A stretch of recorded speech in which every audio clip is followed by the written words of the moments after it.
In today's world, young men often feel as if they've been punished based on the actions of their grandparents, their great grandparents, etc. A lot of the narrative can often come down to that men have historically used and abused powerful positions. However, for younger men, and particularly people of my generation and below, this is not necessarily the case. And this idea or understanding of myself being born into a privileged position purely based on my sex, I think is an outdated one. The common advice that men are often given is to pick themselves up by their bootstraps and get on with it. There's numerous campaigns that are run in regards to speaking up for mental health issues, talking about like whether you're angry, upset, etc. But oftentimes when people are genuinely upset and they do speak up, it often makes people uncomfortable. Now, I'm not trying to turn this video into a culture war debate where I'm going to sort of argue that men have it harder than women or vice versa, etc. What I want to argue in this video is that the empowerment of one group does not need to come at the cost of another. It is not a zero-sum game. A common question is,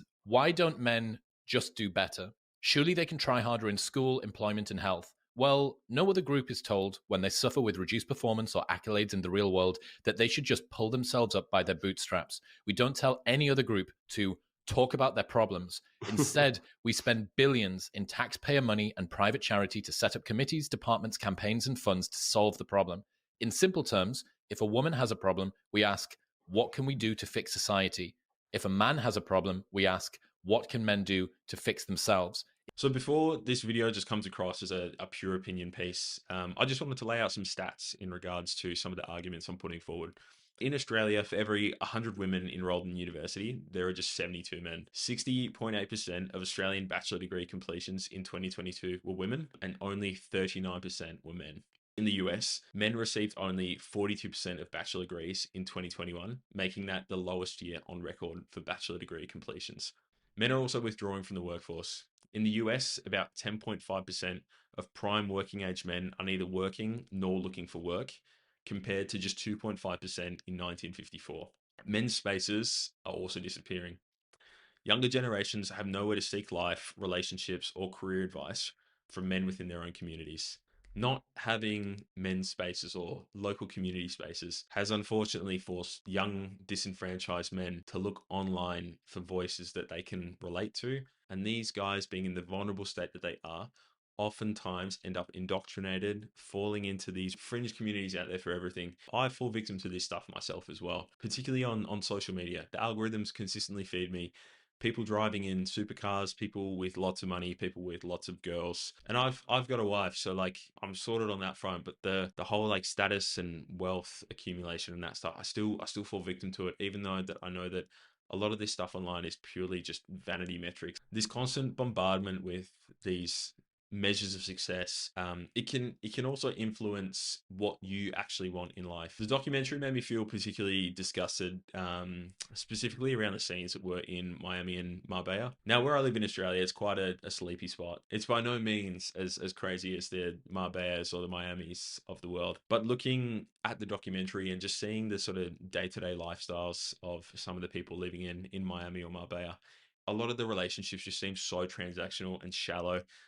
that I just thought, how the fuck can anyone live there? There's no consideration for character, no consideration for authenticity, no like value for being an actual human being. That could just be what the documentary was portraying, and I could be completely misled or misunderstood. Now, these influencers that are stepping up as the quote unquote role models for these young and vulnerable men are grifters. These guys understand their audience and in particular their specific insecurities. They know that their audience wants things such as status, financial success. Now, because of this, they reinforce those grievances to build that trust with the audience, which they then monetize on at a later point. Now, the monetization is where oftentimes this grift goes from just downright disingenuous to borderline predatory.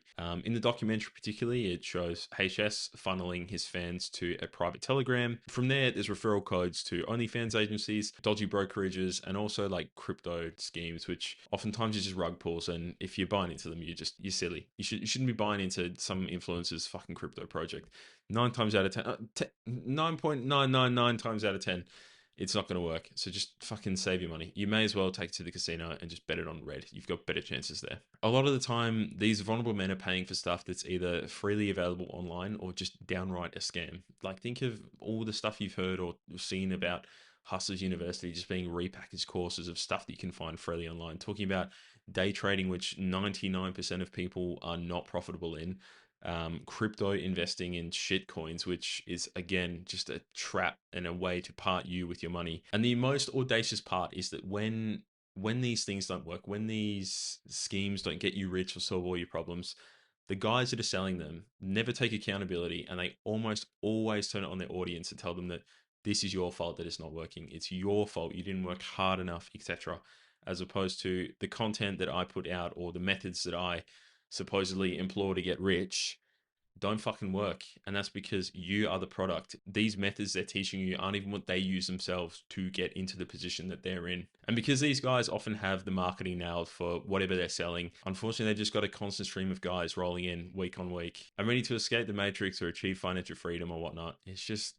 It's sad, man. It's really sad. So where does this lead us now? Well, men are in what I'd like to call a bit of a transitory state. The roles of old, as in the protector, provider, or authority of the house, are now becoming increasingly obsolete. This has caused a bit of a dramatic shift where men are now having to reinvent themselves to understand what value they bring and figure out sort of where they fit in a world that's very different to past generations. For some men, and lucky to those that do, this comes really easy. Some of them find their purpose in either their job, their religion, or their local community. And I think that's a really beautiful thing that you can dedicate yourself to something bigger than you. But since my late teens, I've struggled with stuff like this, like the question of what to do, what do you want to be, etc., is never something that I've had full clarity with, and to this day, I still don't. I've always had the sort of ambition and drive, but nowhere to really, I guess, point that or direct it to. So if you are going through anything like that or find yourself in a similar headspace, it's a common thing, I think, for people like us. Problem for a lot of the guys that we see sort of prescribing to these ideologies and views that are promoted by the Manosphere in the documentary, they're really just desperate for a level of certainty and a level of purpose and a wider role within this new world for young men. And the people that are being pushed online as the bastions of success, if you will, they're often the ones that surround themselves in controversy because in this new attention economy where sort of views and internet clout matter more than anything else, that's what's rewarded by the algorithms and hence that's what's pushed on social media platforms. So I think young guys are so desperate to sort of have a sense of direction or purpose that oftentimes they'll swallow up a lot of the stuff that these guys feed them, and it's really awful. These guys online seemingly have everything that the young men want, right? Like they've got the fast cars, they've got money, women's status, etc. But if you look behind the veil, you see how shallow it actually is, and I think the documentary does a really good point in sort of highlighting that. You see these guys that supposedly have everything all figured out when they're interviewed or behind the camera that they're not controlling the narrative. For example, you see the body language freeze up, you see the sort of arms get crossed, the sort of hostility in regards to questioning stances that they've said in the past, and I think it's so telling. It's just an act that's sort of portrayed online because they don't want to look vulnerable. They don't want to be seen as anything less than an alpha male. It's ultimately one that sort of works at a superficial level because people buy into that because they can't maybe decipher that or they can't understand that behind the lens. But I think that the documentary did a really good point at sort of exposing that sort of behind the scenes and that these guys maybe aren't as sort of happy or successful as they make themselves out to be. I think what the guys who prescribe to these ideologies or find themselves in these sort of manosphere groups need to realize is that what you do need is not another Telegram group or a crypto course or a brokerage trading account. You need real connection. You need people within your immediate community, people that have similar lived experiences to you to sort of walk you through what they've done, the problems they've encountered, and what they've done to overcome it. Not a parasocial relationship that teaches you the wrong lessons through the lens of what gets attention on social media.